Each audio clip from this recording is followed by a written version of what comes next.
우리의 중보자 되신 예수님이라는 예수님에 대해서 오늘 마지막으로 이제 보는 것이고요. 다음 주부터는 교회에 대해서 우리가 함께 볼 텐데요. 유일한 중보자가 되시는 예수님에 대해서 벨기에 신앙고백서는 어떻게 말하고 있는가 요약해서 제가 읽어드리겠습니다. 우리는 유일하신 중보자이시며 대언자이신 의로우신 예수 그리스도를 통하지 않고는 하나님께로 나아갈 수 없음을 믿습니다. 이 일을 위하여 그리스도께서는 사람이 되시어 신성과 인성을 함께 가지셨으므로 우리 사람들이 하나님의 위엄으로 나아가는데 방해를 받지 않게 되었습니다. 우리는 그리스도의 명령에 따라 우리의 유일한 중보자 그리스도를 통하여 하늘의 아버지를 불러야 하는데 이것은 우리가 주님께서 가르쳐 주신 기도에서 배운 바와 같습니다. 우리는 그리스도의 이름으로 아버지께 간구하는 모든 것을 얻는다고 확신합니다. 이것이 벨기에 신앙고백서 강해의 내용입니다.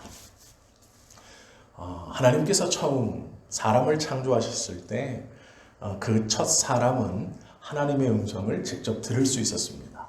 음성을 직접 들을 수 있었을 뿐만 아니라 직접 하나님을 대면하였고 함께 거닐었다라고 성경은 말씀하고 있습니다. 거닐었다란 말은 어깨를 나란히 하고 함께 걸었다라는 뜻입니다. 하나님과 그렇게 함께 거닐 수 있었던 사람, 그 하나님과 사람의 관계를 갈라놓은 것이 죄입니다. 죄가 인간에게 들어와 사람은 하나님 앞에 설 수 없는 존재가 되었습니다. 죄인은 하나님 앞에 온전히 설 수 없습니다. 하나님은 죄를 용납지 아니하시는 분이기 때문에 그렇습니다. 이렇게 절망 가운데 있던 죄인, 다시 하나님 앞에 설 수 있는 가능성이 전혀 없는 우리들에게 예수님께서 이 땅에 사람으로 오심으로 그 문제를 해결해 주셨습니다.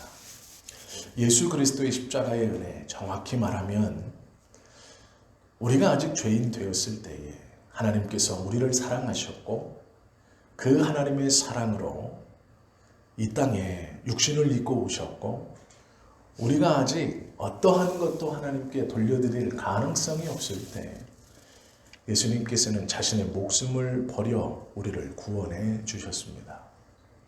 그리고 그 예수님은 그냥 그렇게 우리를 구원하신 것뿐 아니라 우리를 위하여 약속해 주셨죠. 내가 보좌 우편에서 너희를 위하여 중보할 것이다 라고 말씀하셨습니다. 하나님 앞에 설 수 없는 문제를 해결해 주시고 또 우리를 위해서 하나님 보좌 우편에서 여전히 중보해 주시는 이 예수님, 이 예수님을 가리켜 우리는 중보자라고 부릅니다. 오늘은 이 중보자이신 예수님의 여러 역할 중 하나인 중보자라는 것에 대해서 우리가 좀 함께 보려고 합니다. 사람들은요, 알게 모르게 중보자를 세웁니다. 우리말로 하면 중재자라고도 말합니다. 어떤 사람과 다툼이 있을 때 중간에 서서 그 다툼을 좀 해결시켜 줄 수 있는 사람이 있으면 좋겠다 이렇게 생각하기도 하고요. 또 거래를 할 때 양쪽 사람들의 요구 조건을 가운데에서 거래를 잘 할 수 있도록 도와주는 사람이 있기도 합니다. 우리가 흔히 한 번씩은 다 경험해 보셨겠지만 집이나 건물이나 토지를 거래하고 살 때, 주고 팔 때 중간에 부동산 공인중개사 자격증을 가진 사람이 중간에 낍니다. 그리고 이 사람은 양쪽의 계약이 잘 이루어질 수 있도록 서로 원하는 바를 잘 절충할 수 있도록 중재를 하는 사람입니다. 이것과 같은 것입니다. 하나님과 우리의 사이에서 그 관계의 원활함을 위하여 서 계신 분이 예수 그리스도입니다. 예수님은 어떠한 방법으로 하나님과 우리 사이에 중보자가 되셨는가? 이것을 아는 것은 굉장히 중요합니다. 세 가지가 있습니다. 첫 번째는 하나님이면서 또한 동시에 사람이 되심으로 중보자의 요건을 갖추셨습니다. 하나님이셔야만 하나님께서 원하시는 것을 가장 잘 이해할 수 있습니다.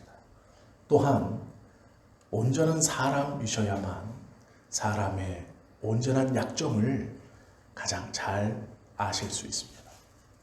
예수님께서는 성자 하나님으로 하나님이셨고 이 땅에 사람으로 오시면서 완전한 하나님이시면서 완전한 사람으로 중보자의 자리에 서게 되신 것입니다. 사람이시면서 하나님이셔야 양편의 가운데에 설 수 있는 것입니다. 이 땅에 어떠한 사람이 우리의 죄를 대신하여 하나님 앞에 중보자로 설 수 있다 단언하여도 그는 그 자격을 얻을 수 없는 사람입니다. 그는 사람이지만 하나님은 아니기에 어떠한 중보자도 될 수 없습니다. 그래서 이단들이 마지막으로 가면 자기를 성령이라고 칭하거나 자기를 예수님이라고 칭합니다. 왜 그러냐면 사람인 것은 모두 다 알고 있지만 자기가 신이 아니면 중보자의 자리에 설 수 없기 때문에 그렇습니다. 그 자격을 갖추려고 자기를 성령이라고 중보자라고 구세주라고 세뇌시킵니다. 이것이 이단들이 보여주는 공통적인 형태입니다. 그래야 사람과 하나님 사이에 설 수 있기 때문에 그렇습니다. 어떠한 이단의 교주도 자기가 사람인 것을 증명하려고 하지는 않습니다. 모든 사람이 그가 사람인 것은 알고 있기 때문에 그렇습니다. 그러나 모든 이단의 교주들은 자기가 하나님이라는 것을 믿게 하기 위해 노력합니다. 그리하여서 기후를 조종할 수 있다고 말도 하고 죽은 자를 살릴 수 있다고도 말도 하고 그렇지 않으면 자기는 신비한 능력이 있다고 사람들에게 가르치고 그것을 세뇌시킵니다. 그리하여서 자기는 사람이지만 하나님이다. 그래서 너희를 구원할 수 있고 가운데에 설 수 있는 자격이 있다라고 가르치는 것이죠. 성경에서는 유일하게 예수 그리스도를 가리켜서 참 하나님이시고 참 사람이시다 선언합니다. 그 이유는 하나님과 사람 사이에 설 수 있는 자격의 첫 번째는 온전한 하나님이시면서 온전한 사람이 되어야 하시기 때문에 성경은 그것을 강조하고 있습니다. 오직 예수님만이 하나님이시면서 완전한 사람으로 우리와 하나님 사이에 서 계시는 분이십니다. 두 번째는 십자가에서 우리를 위해 속죄 사역을 감당하시고 우리를 위한 화목제물이 되심으로 중보자가 되셨습니다. 하나님의 의를 온전히 만족시키시며 예수님께서는 스스로 속죄의 제물, 즉 죄를 대속하시는 제물과 화목의 제물, 다시 불편한 관계를 회복시켜주는 화목하게 하는 그 제물로 자신을 드리셨습니다. 그래서 하나님과 사람 사이의 중간에 중보자로 계실 수 있는 것입니다. 세 번째는 이렇게 죽으시고 부활하셔서 하나님 보좌 우편에 올라가신 뒤에도 가만히 계신 것이 아니라 우리를 위해서 계속해서 중보해주고 계신다. 성경은 말씀하고 있습니다. 우리는 이러한 완전한 중보자를 가지고 있습니다.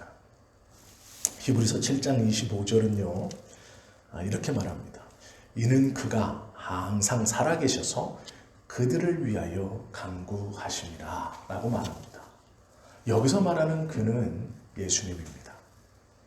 예수님이 항상 살아계셔서 그들을 위하여, 즉 우리를 위하여 항상 간구하신다. 성경은 분명히 선언하고 있습니다. 하나님 보좌 우편에 계신 예수님께서 우리들을 위해서 매일매일, 매 시간, 매 순간 하나님 앞에 중보하고 중보자가 되어주고 계시다라는 것이죠. 우리의 제사장이시면서 우리의 중보자가 되어주신 분은 예수님밖에 없습니다. 그러나 사람들은 예수님이 눈에 보이지 않기 때문에 또 다른 중보자를 원합니다. 성경은 분명히 예수님 외에 다른 중보자는 없다라고 선언하고 있음에도 사람들은 자기의 마음에 다른 중보자 하나를 더 갖기를 원합니다. 눈에 보이는 누군가를 가졌으면 합니다. 그것은 온전한 중보자가 되지 못합니다. 또한 그러한 중보자를 찾아서도 안 됩니다. 다른 중보자를 말하는 대표적인 교회가 있습니다. 로마 가톨릭입니다. 제가 계속해서 말씀드리지만 이 벨기에 신앙 고백서는 교리서 중에 가장 먼저 기록되어져 있는 첫 번째 교리서입니다. 이때에 이 교리서가 쓰여질 때의 환경은 로마 가톨릭에서 개혁교회가 분리되어 나온 지 얼마 지나지 않았을 때입니다. 그래서 개혁교회를 믿는다, 개혁교회에서 가르치는 하나님을 믿는다라고 말하는 많은 성도들, 그리고 심지어는 목회자들조차도 이 로마 가톨릭의 전통과 가르침에서 완전히 자유롭지 못했습니다. 그리고 많은 부분 여러 교회 제도들, 즉 로마 가톨릭의 여러 제도들을 옳다고 여겼습니다. 그것은 성경에서 가르치시는 바가 무엇인가를 교육받아 본 적이 없기 때문에 아직은 성경의 말씀을 온전히 학습하거나 공부한 적이 미흡하기 때문에 그 교회의 전통, 즉 자신들이 어려서부터 배운 대로 이해했기 때문입니다. 하나님에 대해서도 그렇고 예수님에 대해서도 그렇고 교회와 또한 천국에 대해서도 그렇게 어려서부터 배운 대로 이해했기 때문에 많은 사람들이 혼란 가운데 있었습니다. 그것을 이 벨기에 신앙 고백서는 지적합니다. 지적하려고 하니 가톨릭과 많은 것에서 비교하며 대표적으로 로마 가톨릭의 이러한 점이 다르다라고 하는 것입니다. 그래서 벨기에 신앙 고백서를 가만히 읽어보면 로마 가톨릭의 어떠한 부분은 전혀 성경적이지 않다라는 설명이 많이 나옵니다. 이 중보자 또한 마찬가지입니다. 우리는 성경의 말씀을 붙들면서 하나 믿는 것이 있죠.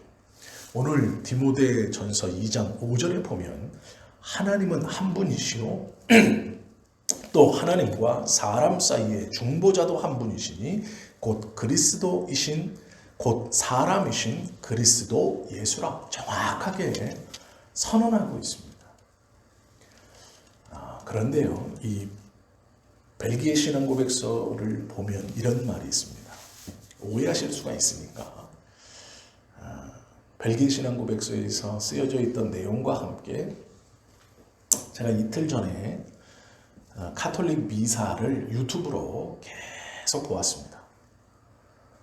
우연히 같은 카테고리, 종교 카테고리 안에 다른 이 교회 목사님들의 말씀을 듣다가 이제 연관 검색으로 나와서 밑에 그 해외에 라틴어 미사가 있기에 그것을 좀 눌러서 라틴어로 예배드리는 건 어떤 분위기일까라는 호기심이 일어 이제 눌러서 봤습니다.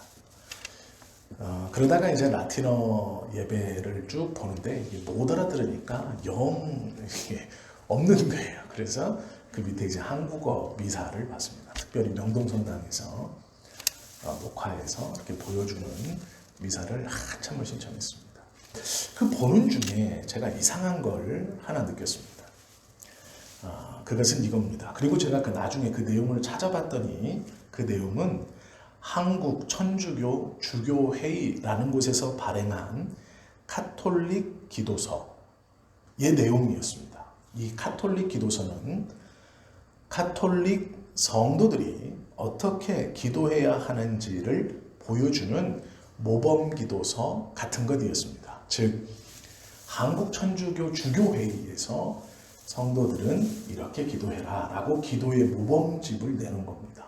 그리고 한국의 로마 가톨릭에 소속된 모든 천주교회는 예배 때 이 주교회의에서 인정한 이 기도서에 따라서 기도하는 것이었습니다. 나중에 찾아본 이 내용을 먼저 영상으로 보았습니다. 그리고 그 내용을 정확하게 보게 되었습니다. 제가 읽어드리겠습니다. 그 내용 중에 고백기도라는 부분입니다.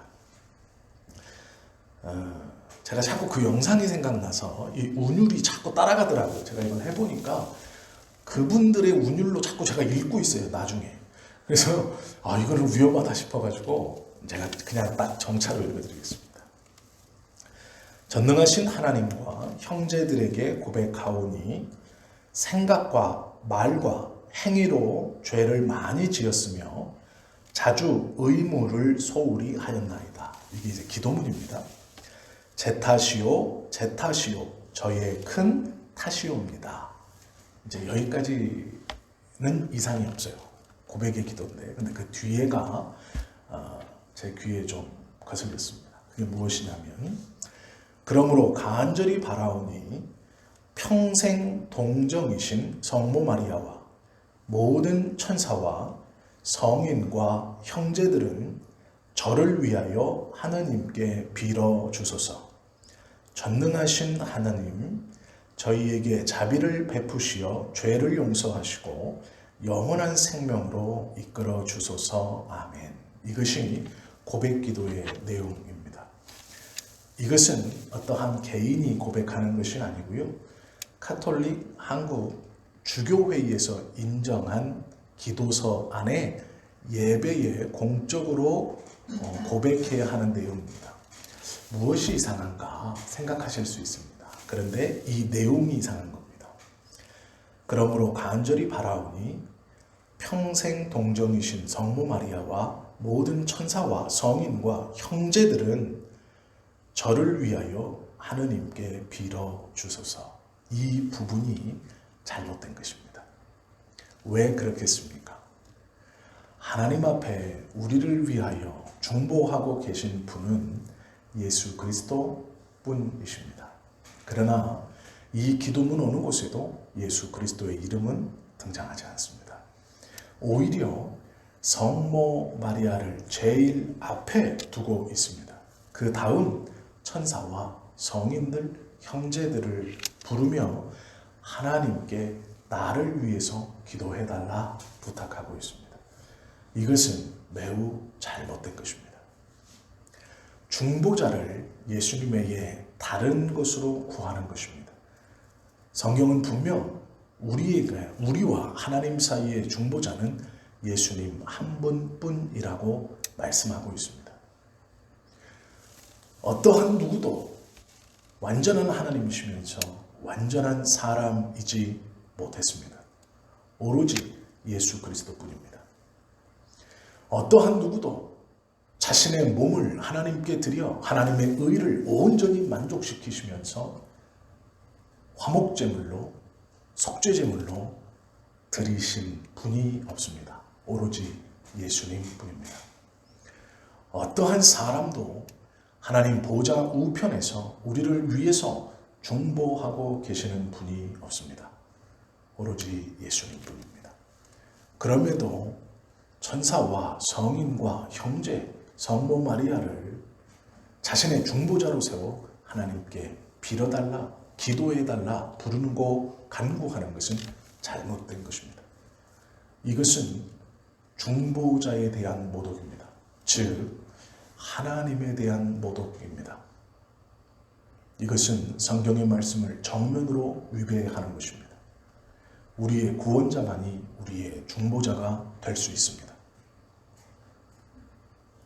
로마 가톨릭이 예수님을 중보자로 인정하지 않는 것은 아닙니다. 인정합니다.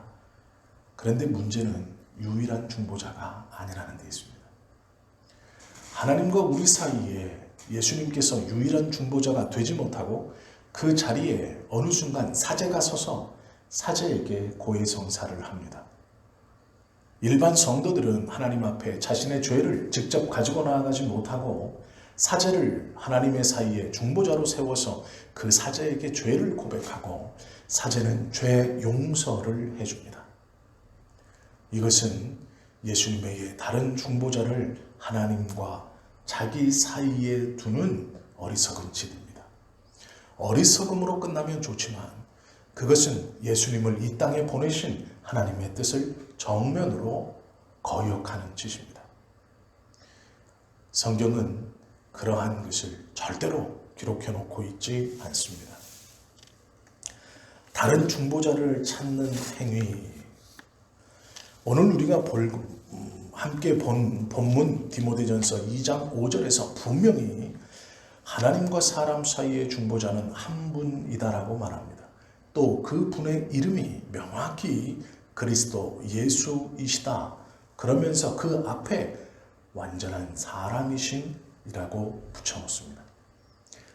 사람으로 이 땅에 오신 그리스도 예수만이 우리에게 있는 한 분 중보자이십니다.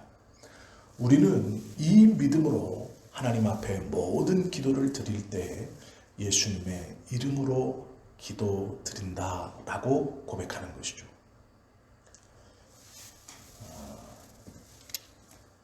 문성근이라는 탤런트가 있습니다. 아마 나이가 많으신 분은 아실 거예요. 그 탤런트의 아버님이 문익환 목사님이실 겁니다. 오해하지 마십시오. 제가 그 아버님을 폄하하는 게 아닙니다. 저는 그 목사님을 좋아하고 존경합니다. 왜 그러냐면 민주화 운동에 굉장히 앞장서셨고 여러 오해도 있고 사실인 것도 있지만 북한과 통일되기 위해서 북에도 많이 올라갔다 오셨습니다. 유튜브에 보시면 이 목사님이 많은 사람들 앞에서 기도하는 영상이 하나 있습니다. 애절하게 이름들을 하나하나 부릅니다. 그들이 누구냐면 노동자로 이렇게 일하다가 산업 현장에서 죽은 사람들, 또 민주화 운동에서 희생됐던 젊은이들, 대학생들의 이름들을 하나하나 부릅니다. 그들의 호칭도 부릅니다. 예를 들어 이런 것이죠. 이한열 열사야, 이렇게 부릅니다. 그리고 나서 그들을 위해 하나님께 기도합니다. 그런데 그 기도의 맨 마지막에 이렇게 고백합니다. 이 땅에 힘없이 죽어간 모든 노동자들의 이름으로 기도합니다. 이것은 잘못된 것입니다. 개인적으로 그분을 존경하지만 이것은 기도가 아닙니다. 그냥 그 개인의 울부짖음이고 울분입니다. 그것은 절대로 하나님 앞에 드려지는 기도가 될 수 없습니다. 아무리 본인이 간절하다고 하여도 그것은 기도가 아닙니다. 하나님께 연락될 수 없습니다. 그것은 개인의 부르짖음일 수는 있지만 공적인 기도는 되지 못합니다. 이 땅의 수많은 노동자들이 핍박과 고통 속에서 죽어갔어도 그들의 이름은 하나님 앞에 드려지는 중보자의 이름이 될 수 없습니다. 그들을 위해서 기도할 수는 있지만 그들의 이름이 예수님의 이름을 대신하지는 못합니다. 그들은 어떤 누구도 십자가에서 우리의 죄를 위하여 대속제물로 죽지 않았습니다. 그들은 어떤 누구도 하나님의 자격을 가진 적이 없습니다. 그들은 하나님의 보좌 우편에서 우리를 위하여 중보하지 못합니다. 마음은 이해가 가지만, 심정은 이해가 가지만 그것은 잘못입니다. 우리에게 다른 중보자가 있다는 것, 그리고 그것을 찾으려고 한다는 것, 또한 구하는 것은 어리석은 짓이며 하나님의 뜻을 거역하는 짓이고 하나님께서 베풀어 주신 놀라운 구원을 모욕하는 짓입니다. 그것은 어리석음을 떠나 자신을 멸망의 길로 이끄는 달콤한 유혹과 같은 것입니다. 성경은 분명하게 우리의 중보자는 예수 그리스도 뿐이라고 우리에게 가르칩니다. 다른 중보자는 없습니다. 우리는 이것을 믿고 있습니다. 그런데 우리의 삶을 보면 하나님과 우리 사이에 어떤 중보자가 하나 더 있어야 한다고 생각하는 것 같습니다. 그것의 대표적인 것이 참 죄송하지만 목사인 것 같습니다. 목사는 중보자가 될 수 없습니다.